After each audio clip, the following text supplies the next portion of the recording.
ஒரு நாள் நரியும் கொக்கும் சந்தித்துக் கொண்டன. நரி கொக்கிடம், கொக்கு அக்கா, என்னுடைய வீட்டுக்கு வருவீர்களா என்று கேட்டது. அதற்கு கொக்கு சற்று தயங்கியபடி, சரி, நாளை வருகிறேன் என்று கூறியது. அடுத்த நாள் கொக்கு நரியின் வீட்டுக்குச் சென்றது. நரி வட்டமான தட்டு ஒன்றில் பாலை ஊற்றி வைத்தது. கொக்கு நரியை பார்த்தது. நரி கொக்கை பார்த்து, கொக்கு அக்கா, பாலை குடியுங்கள் என்றது. கொக்கினால் பாலை குடிக்க முடியவில்லை. ஏனெனில் அதன் அலகு மிகவும் நீளமானது. நரி அதை பார்த்து சிரித்தது. கொக்கு அக்கா, நான் குடிப்பது போன்று குடியுங்கள் என்று கூறி பாலை நாக்கால் நக்கி குடித்துக் காட்டியது. கொக்கு எதுவுமே சொல்லாமல் கவலையுடன் பறந்து சென்றது.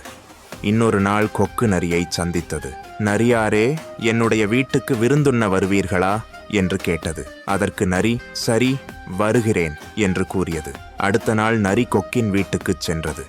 கொக்கு தட்டையான தட்டு ஒன்றில் பாலை ஊற்றி வைத்தது.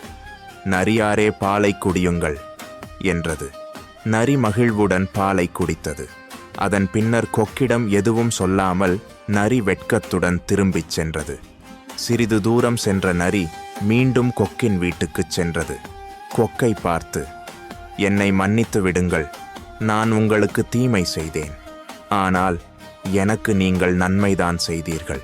இனிமேல் எவருக்கும் இவ்வாறான தீமையை செய்ய மாட்டேன் என்று கூறிவிட்டு நரி திரும்பி பார்க்காமல் சென்றது. இன்னா செய்தாருக்கும் இனியவை செய்தல் வேண்டும்.